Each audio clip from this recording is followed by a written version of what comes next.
이제 우리는 부활하신 주님께서 저와 여러분을 땅끝까지 부활의 증인으로 복음을 전하는 하나님의 일꾼으로 세워주셨습니다. 이 부활의 증인으로 살아가기 위해서는 우리가 늘 기도와 말씀으로 깨어 있어야 합니다. 오늘부터 예수님의 그 비유에 대한 말씀을 나누고자 합니다. 이 비유는 그 스토리가 주는 강력한 메시지가 있습니다. 그래서 이 표면적으로 드러난 스토리보다는 그 이면에 담겨 있는 예수님의 의도를 보고 듣는 것이 참 중요합니다. 이 비유라고 하는 단어, 헬라어로 파라볼라라고 하는 이 단어가 주는 의미는 옆이라고 하는 파라와 놓는다라는 그 볼라의 합성어로 옆에 놓는다는 뜻입니다. 그래서 이것을 설명하기 위한 저것으로 우리는 이해할 수 있습니다. 신학자들 간의 일부 차이는 있지만 복음서에 나타난 예수님의 비유는 한 50여 가지가 됩니다. 왜 주님이 비유로 말씀하시는가에 대한 그 제자들이 질문을 했을 때 주님은 천국의 비밀을 아는 것이 너희에게는 허락되었지만 저들 곧 바리새인들과 종교 지도자들에게는 허락되지 않았기 때문이다 라고 마태복음 13장 11절에 기록하고 있습니다. 여기서 우리는 신학의 아주 중요한 사상, 선택과 유기라고 하는 것을 보게 됩니다. 예수님 당시 그들은 메시아를 기다렸지만 정작 메시아로 오신 그 주님의 가르침에 대해서는 부정적이었습니다. 이유는 그 율법을 중시하는 그들의 가르침과는 전혀 다른 해석을 하셨기 때문입니다. 그래서 예수님의 그 신성과 그 천국에 대한 복음을 그들은 부정했습니다. 예수님의 비유의 중심은 언제나 하늘나라였습니다. 그리고 바로 그 주님이 하늘나라의 주인이었음을 늘 가르쳐 주셨습니다. 오늘 나눌 소금과 빛의 비유는 이 팔복이라고 하는 이 산상수훈의 교훈 이후에 바로 성도들에게 어떻게 이 세상에서 살아야 할 것인가에 대한 가르침의 말씀입니다. 너희는 세상의 소금이니 소금이 만일 그 맛을 잃으면 무엇으로 짜게 하리요? 후에는 아무 쓸데없어 다만 밖에 버려져 사람에게 밟힐 뿐이니라. 당시 팔레스타인에는 냉장시설이 없었죠. 그래서 생선이나 음식의 그 부패를 방지하기 위해서 오래 보존하기 위해서 소금을 사용했습니다. 그뿐 아니라 맛을 내기 위해서도 그 조미료로 소금을 사용했습니다. 따라서 이 소금은 부패 방지, 곧 보존과 그리고 맛의 기능에 대한 아주 이 두 가지 독특한 점이 바로 주님의 가르침의 의도였습니다. 저와 여러분의 삶이 천국의 보존, 곧 구원을 위한 부활의 증인이 되는 것과 그리고 그리스도의 성품을 드러내는 맛을 지녀야 한다는 말씀입니다. 시편 기자는 주께서 자신을 사랑하는 모든 자들을 보존하시나 모든 사악한 자들을 멸한다 라고 시편 145편 20절에 증거합니다.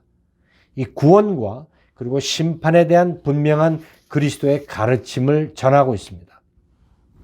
하나님께서 창조하신 이 세상을 죄로부터 보존하기 위해서 주님은 저와 여러분을 부활의 증인으로 보내신 것입니다.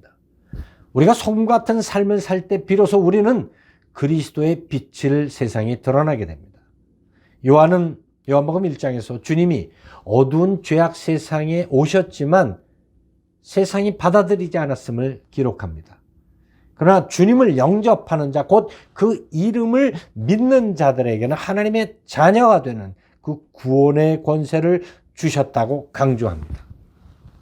예수님은 암흑 가운데 헤매던 저와 여러분에게 생명을 주시기 위해서 이 땅에 빛으로 오신 분입니다. 이제 부활의 증인된 우리들은 그 주님의 빛을 드러내기 위해서 날마다 성령으로 충만한 삶을 살아야 합니다. 예수님 당시 가정에서 사용한 불은 오늘처럼 LED나 환한 전등불이 아니었습니다.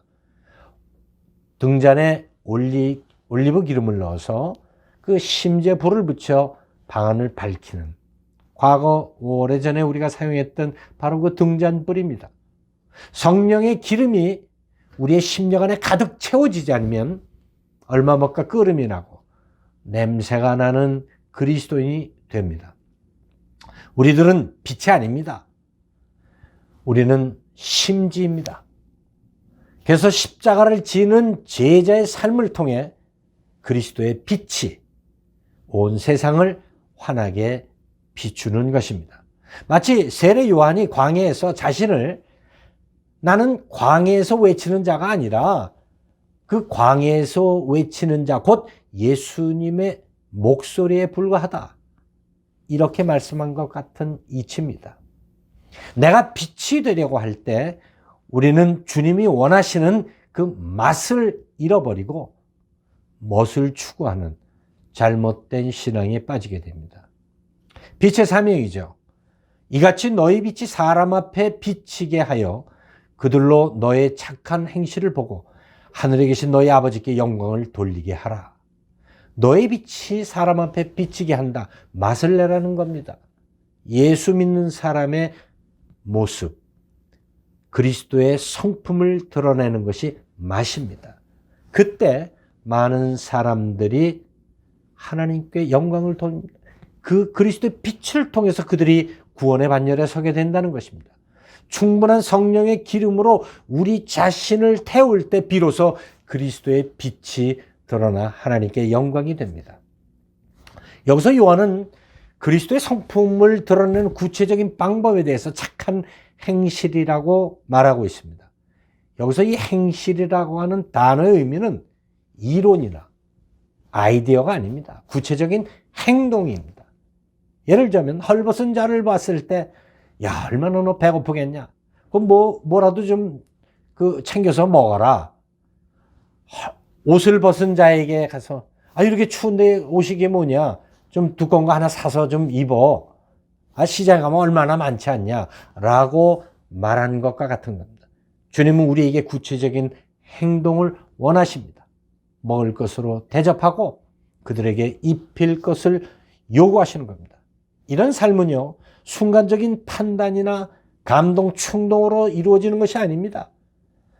마치 심지가 오래 탈 수 있는 것은 성령의 충분한 기름 때문에, 그 기름이 있기 때문에 가능한 것입니다.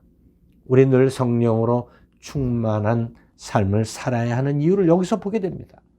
그때 비로소 세상을 보는 시각이 달라져서 바로 주님이 원하시는 착한 행실의 삶을 사게 되는 것입니다. 소금과 등잔불 심지의 그 공통점은 자기 희생, 자기 부인입니다. 녹이고 그리고 자기 몸을 태울 때 맛이 드러나고 빛이 드러나기 때문입니다. 예수님은 십자가를 지시기 전에 제자들에게 이 참된 제자도에 대해서 이렇게 말씀하셨죠. 예수께서 제자들에게 이르시되 누구든지 나를 따라오려거든 자기를 부인하고 자기 십자가를 지고 나를 따를 것이니라. 여기서 자기 부인이라고 하는 것은 마치 소금이 녹을 때 맛을 내는 것처럼, 그리고 등잔이 심지를 태울 때 빛을 드러내는 것과 같은 것입니다. 이것이 제자도입니다. 이런 삶이 바로 십자가를 지는 삶입니다. 이제 한국에 새로운 정부가 들어서게 되는 이때 정말 우리는 기독 정치인들을 위해서 기도해야 할 때라고 생각합니다. 부패된 정치, 사회, 경제 구조, 이 모든 부분에 요셉이나 다니엘처럼 소금처럼 녹아지고 자신을 태우는 크리스천 지도자들이 되도록 기도할 때입니다. 등잔은 마루 밑에 놓지 않습니다. 등경 위에 놓아야 방안을 밝히기 때문입니다. 오늘 저와 여러분이 서 있는 자리가 어디인지, 정말 주님이 보시기에 바른 자리인지, 세상의 빛을 드러내는 자리인지 돌아볼 때입니다. 오순절 성령 강림 사건은 초대교회 성도들을 소금과 빛의 삶을 살게 했습니다. 그들을 성령 충만함으로 이웃을 위해 섬기는 일에 앞다투었음을 누가는 기록하고 있죠. 특히 안디옥 교회 성도들이 그 예수님의 맛과 빛을 세상에 드러낸 모습을 이렇게 사도행전 11장은 기록합니다. 만남의 안디옥에 데리고 와서 둘이 교회에 1년간 모여 있어 큰 무리를 가르쳤고 제자들이 안디옥에서 비로소 그리스도인이라 일컬음을 받게 되었더라. 정말 아름다운 하나님의 영광이 드러나는 순간입니다. 아직도 우리 주위에 구원의 복음이 필요한 자들이 참 많이 있습니다. 그들에게 부활하신 주님을 증거하고 그리고 그 주님이 반드시 하나님의 정하신 때 다시 오실 것을 우린 전해야 합니다. 누가는 소금과 빛의 비유를 기록하면서 마태나 마가와는 다르게 마지막에 이렇게 기록합니다. 귀 있는 자는 성령이 하는 말씀을 들을지어다. 사랑하는 성도 여러분, 이 말씀은 이 비유를 듣는 저와 여러분의 책임을 암시합니다. 지금까지 우리는 세상 일에는 민감했지만 하나님의 말씀에 둔한 삶을 살았기 때문입니다. 이제 우리의 영적인 눈과 귀가 열려서 이 세상을 바라보고 소금처럼 녹아지고 그리고 우리의 삶을 태워서 주님 부르시는 그 날까지 묵묵히 십자가를 지시는 귀한 믿음의 성도들 되시기를 예수님의 이름으로 축원합니다. 기도드리겠습니다. 거룩하신 아버지 하나님, 우리를 위해서 친히 자신의 몸을 녹이시고 태우시기까지 십자가에서 고통 당하시고 부활하심을 인하여 감사드립니다. 주님, 우리에게 말씀하신 그 제자도를 우리의 심령 가운데 깊이 새겨 자기 부인, 자기 희생, 녹이고 태우며 주님의 영광을 드러내는 거룩한 성도들로 살아가게 하여 주옵소서. 예수님의 이름으로 기도드렸습니다.